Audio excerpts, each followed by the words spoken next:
Olá, essa é a aula de número 18 do nosso curso de Física e Matemática. O assunto hoje é a corda vibrante com condições de Neumann. Nós vamos já explicar o que significam condições de Neumann no nosso contexto. Aqui está uma breve descrição da nossa aula. Primeiro nós vamos fazer uma descrição do problema, depois nós vamos utilizar o método de separação de variáveis para o tratamento das soluções. Depois vamos utilizar o princípio de sobreposição e depois impor condições iniciais através de relações de ortogonalidade. O problema que nós vamos discutir aqui, de uma certa forma, dá continuidade ao estudo de exemplos de soluções de problemas ligados ao movimento da corda vibrante, tal como nós fizemos nas duas últimas aulas, ou nas três últimas aulas, estudando agora uma situação na qual a corda vibrante que nós estamos querendo estudar encontra-se fixa em um extremo, mas solta no outro extremo. Uma situação, portanto, distinta do problema que nós tratamos nas duas últimas aulas, na qual a corda está fixa na posição x igual a 0 e na posição x igual a L. Agora nós vamos considerar a corda fixa na posição x igual a 0, mas eventualmente podendo se movimentar livremente na posição x igual a L. Isso é melhor descrito através dessa figura que vocês aqui veem. Aqui nessa linha horizontal vocês veem a corda tal como ela se encontra na situação na qual ela não está em movimento, na sua situação de repouso.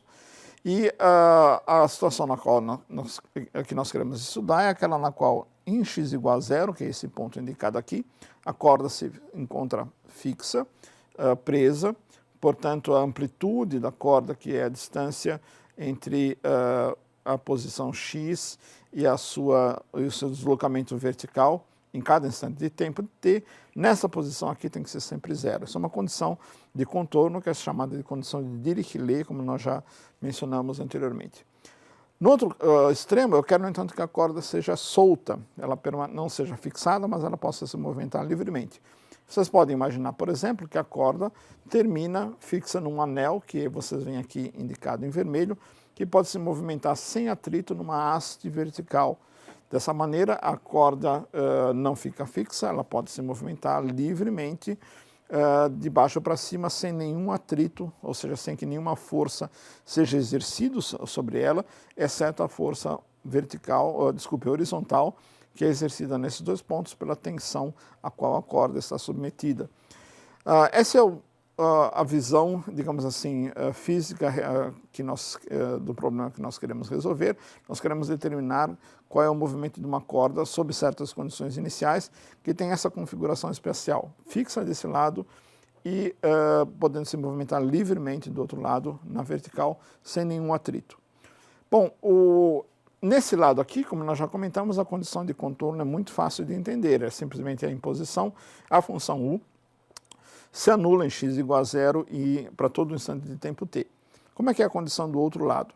A condição do outro lado é a seguinte: nós sabemos que a derivada parcial de u em relação a x representa a inclinação da corda em cada ponto x, em cada instante de tempo t. Ora, nesse ponto aqui, como o movimento da corda se dá sem nenhum atrito, existe apenas uma força horizontal agindo sobre a corda, nenhuma força vertical, a não ser a força que a própria corda exerce sobre si mesma. Portanto, a inclinação da corda tem que ser 0 nesse ponto aqui. Apenas uma força horizontal age sobre a corda, nenhuma força vertical nesse ponto, nenhuma força vertical externa, quero dizer, porque eu estou supondo que o movimento ao longo dessa haste seja sem atrito. Portanto, a condição que a gente tem que impor é que a derivada parcial de u em relação a x, calculada em L, seja 0. Essas são as condições de contorno que são utilizadas para descrever uma situação desse tipo, na qual a corda é presa de um lado e solta do outro, da maneira como está descrita nesse problema. Essa condição aqui, como eu disse, é chamada de condição de Dirichlet, e uma condição desse tipo, que envolve não a função, mas a sua derivada, tem um nome especial, ela é chamada de condição de Neumann. E nós vamos, nessa aula, estudar como resolver equações de onda, que descreve o movimento da corda vibrante, sob essas condições, uma condição de Dirichlet e uma condição de Neumann.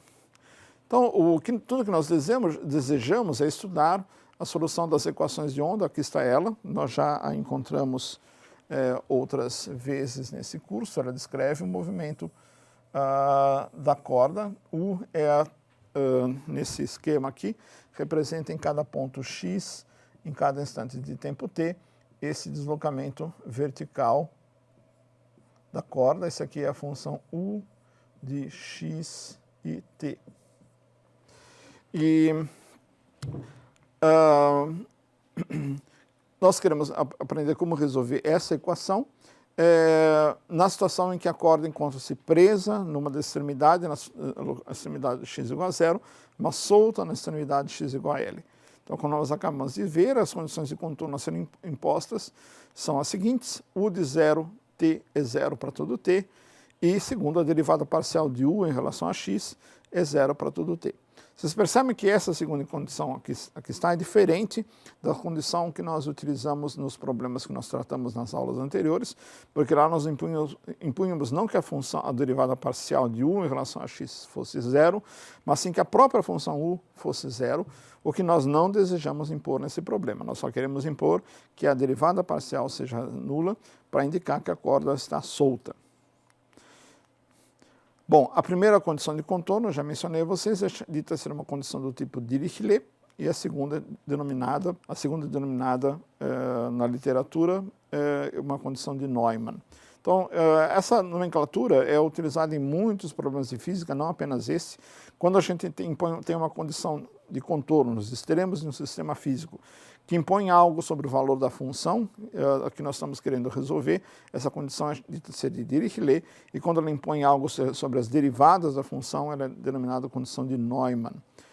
Dirichlet e Neumann são dois grandes e importantes matemáticos do século XIX, que são honrados por essa nomenclatura. Bom, como é que nós vamos resolver o problema? Utilizando as mesmas ideias básicas que nós seguimos quando resolvemos um problema similar, que é o problema da corda com os dois extremos fixos. Nós começamos procurando soluções da nossa equação de movimento, a equação de ondas, que aqui está, na forma de um produto de uma função t, que só depende da variável t, e de uma função u, que só depende da função x, da variável x. Esse é um método chamado de separação de variáveis. Então, a gente começa procurando soluções que tenham essa forma particular. E como nós já discutimos anteriormente, uma conta que nós recomendamos que vocês tentem fazer, se a gente impõe que as soluções deste problema tenham esta forma, que aqui está, é muito fácil ver que essas funções t e u satisfazem essa equação, essa igualdade que está escrita aqui. Basta inserir isso na equação que a gente vê isso imediatamente. Nós comentamos já isso em aulas anteriores e aqui a situação é precisamente a mesma. Então nós temos essa igualdade que as funções t e u tem que satisfazer, que é essa que aqui está, 1 sobre C2, t2' sobre t tem que ser igual a u2' sobre x. O interessante dessa igualdade é que as variáveis t e x são completamente independentes. X é a posição espacial ao longo da corda e t é o tempo. Portanto, o que nós temos aqui é uma igualdade de duas funções que dependem de duas variáveis que são completamente independentes. Ora, uma igualdade dessa só pode ser satisfeita se ambos os lados forem iguais a uma constante, que é chamada de constante de integração. E nós vamos denotar essa constante por menos lambda ao quadrado, já para facilitar um pouco as coisas. Essa constante de separação, como ela é denominada, se inserida aqui nessa equação, quer dizer, se nós igualarmos ambos os lados da equação a menos lambda 2, e como eu disse, o argumento é que os lados dessa igualdade dependem de variáveis completamente independentes, portanto isso tem que ser verdade. Igualando isso a lambda 2, vocês veem que isso aqui diz que t duas linhas é menos lambda 2t e u duas linhas é menos lambda 2u. Isso é precisamente o que está expresso aqui nessa equação. A primeira equação diz aquilo que eu disse, t duas linhas é lambda 2c2 vezes t,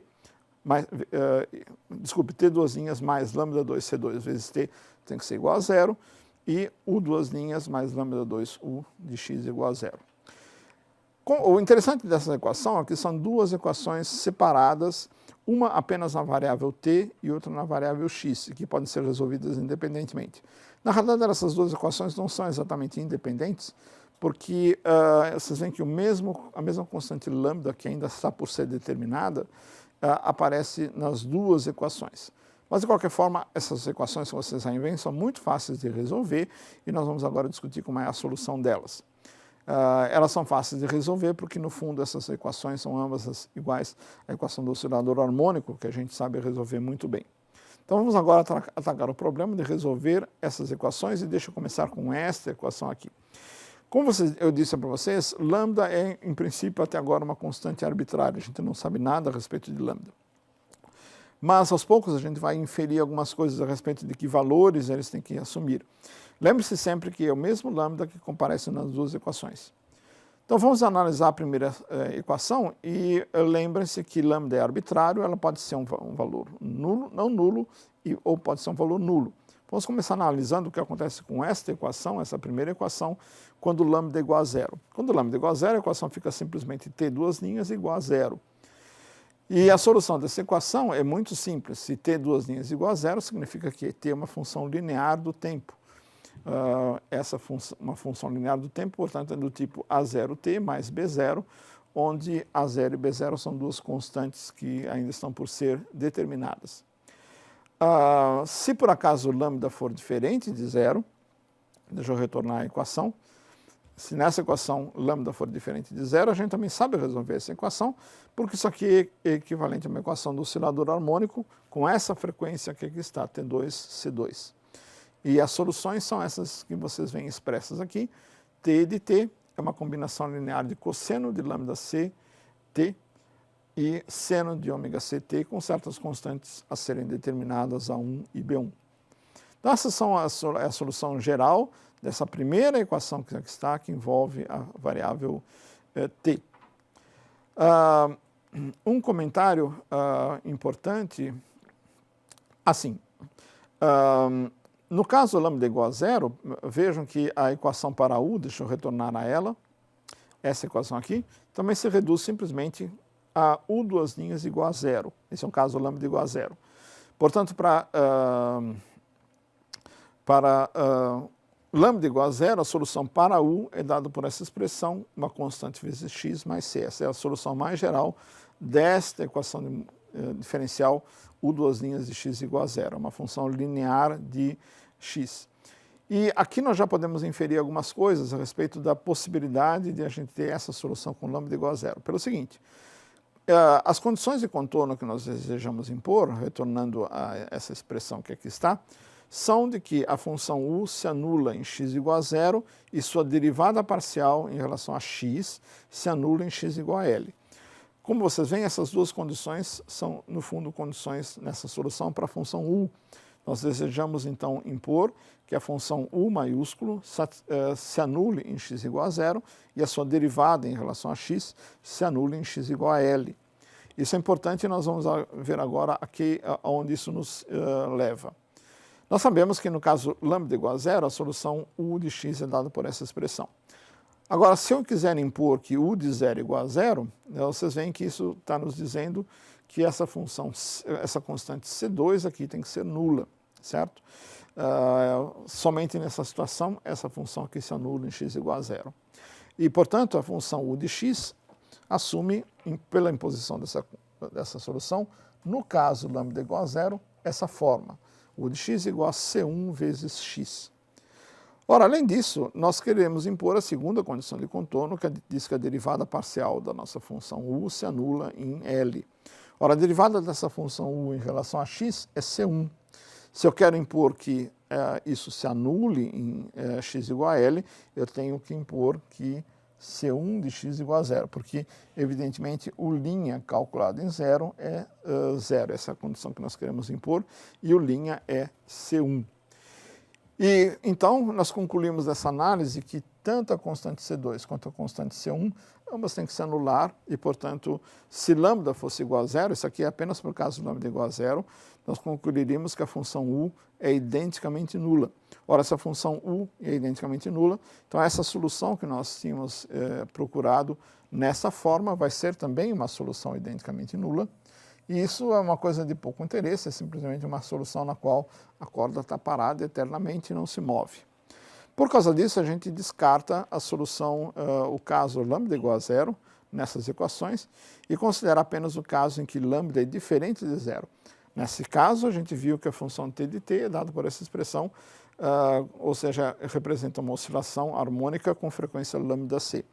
Até agora nós não determinamos nada a respeito de lambda, nós sabemos apenas que ele preferencialmente não deve ser zero, porque o caso em que lambda é igual a zero conduz a uma solução trivial em que a corda está imóvel. Então vamos agora tratar do caso em que lambda é não nulo e a solução t de t é dada por essa expressão. Nós sabemos que a equação diferencial para u, que está escrito aqui, é essa equação, que é cuja solução a gente também conhece muito bem, essa equação do oscilador harmônico com frequência lambda. E a solução geral dessa equação, para lambda diferente de zero, está escrito aqui. U de lambda é uma combinação linear de cosseno de lambda x e seno de lambda x. Essa é a solução geral da equação para u, no caso em que lambda é não nulo, que é o único caso que resta considerar. E agora, essas constantes beta1 e beta2 são indeterminadas, lambda, por enquanto, está indeterminado, mas nós sabemos que essa fórmula geral é essa, e nós podemos agora começar a impor as condições de contorno que nós desejamos. A primeira condição, lembre-se, diz que u de zero é zero, certo? Se vocês colocam u de zero aqui, o seno de zero se anula, cosseno de zero é 1, e, portanto, essa imposição aqui significa dizer que beta1 é igual a zero. Essa é a única situação na qual esta função u de x se anula no ponto x igual a zero. Então, esse primeiro termo que aqui está, ele efetivamente não contribui em função da imposição dessa condição inicial. E, portanto, a solução que resta é esta que está escrito aqui, u de x é uma constante beta2 vezes seno de lambda x. E agora nós podemos impor a segunda condição inicial, a saber, a condição de que a função u, a sua derivada, melhor, se anula em x igual a L.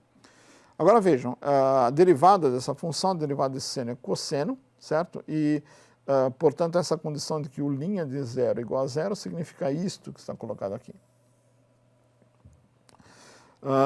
Beta 2 vezes seno lambda vezes cosseno de lambda L é igual a zero. O lambda cosseno de lambda L é a derivada da função seno de lambda x calculada em x igual a L.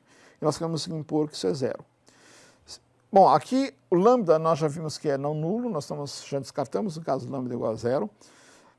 Beta 2 eu não posso impor como sendo zero, porque se eu impuser que beta 2 é zero, u é zero, e portanto a função u de x e t procurada também se anula. A única coisa que resta é que esta função que aqui está, cosseno de lambda L, tem que se anular. Portanto, lambda vezes L tem que ser um zero da função cosseno. E os zeros da função cosseno são todos eles dessa forma indicada aqui.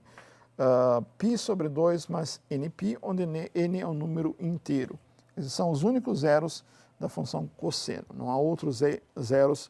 E, portanto, essa condição tem que ser imposta sobre a constante lambda para que nós tenhamos a condição u' de zero satisfeita no nosso problema. Então, aí que está uma coisa muito importante. Nós descobrimos que de todos os valores possíveis de lambda, e até agora nós estávamos com esse lambda indeterminado, nós só tínhamos excluído o caso lambda igual a zero. Lambda não pode ser qualquer coisa, ele tem que ser restrito a esses valores discretos, nessa forma, π sobre 2 mais nπ, n sendo um número inteiro. Percebam que eu posso escrever π sobre 2 mais nπ dessa forma simplificada, como sendo π sobre 2 vezes n sobre 2 mais 1. Esse termo aqui, π sobre 2 vezes 1, é esse aqui. E esse primeiro termo, π sobre 2 vezes 2n, é esse aqui. Nós vamos usar mais frequentemente essa segunda forma para os valores de lambda.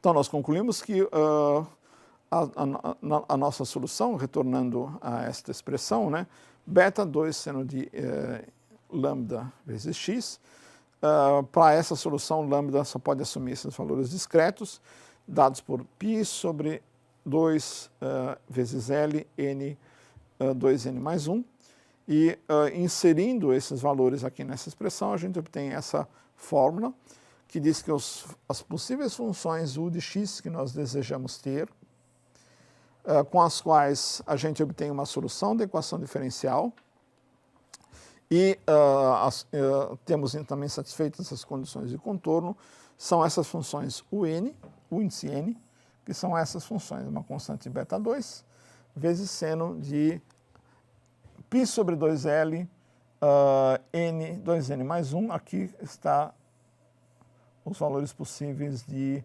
lambda, que nós acabamos de determinar, apenas com os quais as condições de contorno são satisfeitas.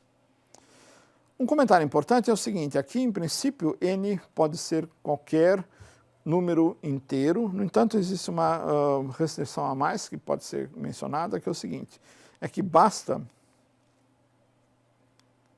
tomar apenas valores de n que sejam não negativos, ou seja, n igual a 0, 1, 2, 3, etc. Os valores negativos não são diferentes dos valores positivos, no seguinte sentido, é muito fácil checar que, por exemplo, a função u de menos 1 é nada menos do que menos de u0.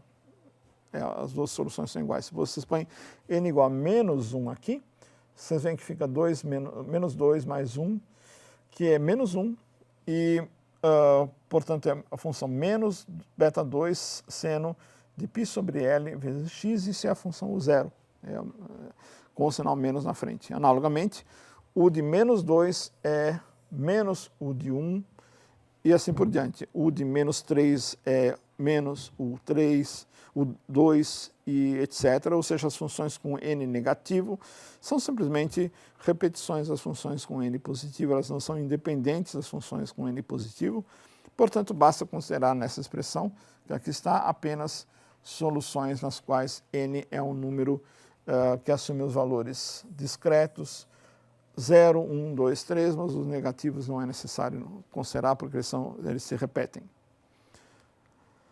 Resumindo o que nós concluímos, né, os valores possíveis de lambda são esses que aqui estão, e nós só vamos considerar novamente daqui para frente valores de n que são não negativos, 0, 1, 2, 3, etc. Esses são os valores possíveis de n. As funções un que surgem no método de separação de variáveis são essas que aí estão, e para esses valores de lambda n, as funções tn correspondentes são essas que aqui estão, com certas funções constantes a e b a serem determinadas. Vocês veem que essas expressões que aqui estão representam movimentos oscilatórios com estas frequências que estão expressas aqui, para cada um dos n's que nós quisermos. Então, cada ponto da corda, isso nós vamos discutir, vai oscilar com uma frequência dada por essa expressão para cada n. Então, juntando tudo, nós obtivemos, pelo método de separação de variáveis, estas soluções que aqui estão. O método de separação de variáveis procurava soluções da equação que fossem da forma de um produto, e satisfazendo as condições de contorno. Nós vimos que elas têm que ser necessariamente dessa forma, que aí está, para cada n, assumindo o valor o 0, 1, 2, 3, etc. Um comentário que eu faço é que essas constantes que aqui aparecem na função t também podem depender de n, nada obriga elas serem todas iguais, e eu já expresso isso aqui colocando uma dependência no índice n, nessas duas constantes que ainda estão por ser determinadas no nosso problema. As frequências ômega-n são essas frequências que surgem aqui, e que eu escrevo agora simplesmente para simplificar um pouco a fórmula. Dessa maneira, ômega-n é dado por isso que aqui está, essas são as frequências de oscilação da corda. Então, o que nós temos aqui são os chamados modos de oscilação da corda, que nós estamos considerando, uma corda que tem um extremo fixo, o outro livre. Ela descreve um movimento, cada ponto da corda descreve um movimento harmônico com essa frequência ômega-n para cada n, e o perfil da corda como função de x para cada instante de tempo é descrito por essa função seno de nπx sobre L. E essas funções, todas elas têm a característica que a gente deseja. Se a gente fazer um gráfico delas, elas se anulam em x igual a 0, está claro, né? Quando x igual a 0 o seno se anula, e depois, quando x igual a L, elas não se anulam, mas as suas derivadas o fazem. Esse é, grosso modo, o perfil dessas funções para cada instante de tempo. Bom, nós chegamos até aqui através do método de separação de variáveis e obtivemos estas soluções que vocês aqui veem para cada n. E o que nós, a isso nós chegamos pelo método de separação de variáveis. Agora, o que nós fazemos é procurar observar que a equação diferencial, essa observação nós já fizemos antes, era uma equação linear e, portanto, para ela vale os princípios de sobreposição. Se eu tiver duas ou n infinitas soluções da equação, eu posso somá-las e obter uma nova solução. E, portanto, uma solução mais geral do nosso problema é dada por uma soma de todas aquelas soluções, uma sobreposição de todas aquelas soluções que nós tivemos anteriormente. E aí estão elas. Aqui está a dependência temporal que nós acabamos de discutir. Aqui a dependência espacial que nós acabamos de discutir. E a solução mais geral possível obtida por uma série desse tipo. Sendo que nós ainda temos por determinar as constantes AN e BN, que até agora apareceram de forma arbitrária. Elas não foram determinadas no nosso problema. Uma questão muito importante que eu já coloquei anteriormente e vou colocar novamente aqui e que, no entanto, vai ser discutida apenas na próxima aula que tivermos, é a seguinte: como é que eu sei que não há mais termos a serem colocados nessa série? Porque afinal obtive soluções particulares na forma de um produto de uma função que só depende de t, uma outra função que só depende de x. Quem me garante que não haveria outras funções mais gerais que eu poderia acrescentar a essa soma de soluções que estão aí? A resposta dessa questão é muito interessante e ela será vista na próxima aula, onde nós provaremos que essa solução que aqui está é suficiente. A equação de onda, com as condições de contorno que nós estamos considerando, para ela vale um teorema de unicidade de soluções e, portanto, se eu encontrar soluções que satisfazem as condições de contorno e as condições iniciais dadas, essa solução é a única solução possível. Isso aí nós estamos por discutir. Pois bem, se essa é a função u, né, a sua derivada parcial em relação a t, que fornece a velocidade transversal de cada ponto da corda, é dada por essa expressão, simplesmente diferenciando em relação a t cada um dos fatores. Por exemplo, esse termo aqui, quando derivado em relação a t, dá ωn vezes seno de ωt, com o sinal menos na frente, e por sua vez a derivada parcial do seno de ωt em relação a t fornece ωn vezes cosseno de ωnt. Então, essa mesma série fornece não só a função u de x e t, mas também fornece o perfil de velocidades. Isso é importante para o que segue. Porque o que segue é a imposição de condições iniciais para o nosso problema, o que nós vamos fazer já já. Antes, deixa eu só comentar que, de novo, nós temos uma situação que nós já discutimos anteriormente, a solução que nós obtivemos obtida em termos de uma série infinita.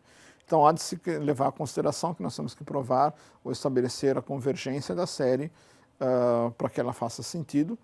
No entanto, uma vez sabendo que a série converge, se eu quiser efetivamente, na prática, calcular o de x e t, eu não posso, em geral, fazer por essa série, porque isso aqui não não expressa nenhuma função conhecida em geral.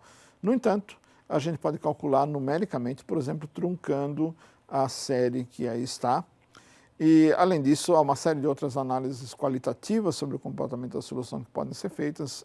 Sobre isso, eu não vou fazer mais comentários por hora. Mas agora o que nós queremos fazer, como eu estava dizendo, é impor as condições iniciais. Nós desejamos que a corda em t igual a zero, no instante inicial, tenha um certo perfil, que é descrito por uma função u0 de x, e a sua velocidade transversal também tem um certo perfil, descrito por uma função v0 de x. Nós temos, nessas expressões que aqui estão, a função u0 de x e t para todo 0 e todo t. Se eu puser t igual a zero, percebam que isso daqui vale 1 e isso aqui é zero. Portanto, em t igual a zero, eu teria aqui do lado esquerdo u0 de x, sendo igualado a uma soma envolvendo este termo aqui, AN, vezes seno de nπx sobre L. É isso que está expresso nessa fórmula que nós temos aqui. O zero de x vai ser dado por aquela série com AN, o mesmo AN, seno de nπx sobre L seno de π sobre 2L, n mais 1, 2n mais 1x. E analogamente, para a função v0, nós temos uma expressão desse tipo, que aqui está, envolvendo os coeficientes bn. Percebam que isso vem desta expressão que aqui está. Se eu coloco t igual a 0 nessa expressão, este termo se anula, porque o seno se anula em t igual a 0. Este termo aqui é igual a 1. E, portanto, a série se resume a somatória de n igual a 0 até infinito, de bn ômega n, vezes esse seno que aqui está. Isso fornece, em princípio, a função v0 de x, que é essa função que aqui está. Percebam que a primeira série envolve a n e a segunda série envolve bn. A n e bn são até agora indeterminados. Ok? No entanto, a função u0 e v0 são funções dadas, são dados iniciais do problema, são as condições que a gente iniciais que a gente deseja impor à corda, posição inicial e velocidade inicial de cada ponto da corda. O que nós queremos agora fazer é algo similar ao que nós fizemos quando nós resolvemos o problema da corda vibrante com dois extremos fixados. A saber, nós queremos ver de que maneira os coeficientes AN são determinados pela função U0 e, respectivamente, como os coeficientes Bn são determinados pela função V0. Se eu souber isso, eu terei os constantes AN e Bn. Eu já vou mostrar como a gente pode fazer isso. E, com isso, a gente teria a solução completa da nossa corda vibrante, porque os coeficientes AN e Bn, só a última coisa que falta, estariam plenamente determinados. Para tratar dessa questão de determinar como as funções U0 fixam as constantes AN e as funções V0 fixam as constantes Bn, a gente faz uso de uma propriedade muito interessante das funções seno e cosseno, especificamente dessas funções que estão escritas aqui, quando n é um número entre 0 e infinito. A saber, essas funções satisfazem relações chamadas de relações de ortogonalidade, que são essas relações que estão escritas aqui. Se eu integro duas delas,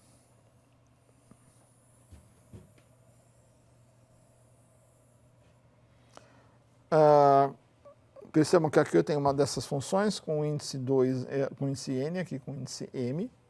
Ambos n e m são números no conjunto 0, 1, 2, 3, etc., independentes entre si.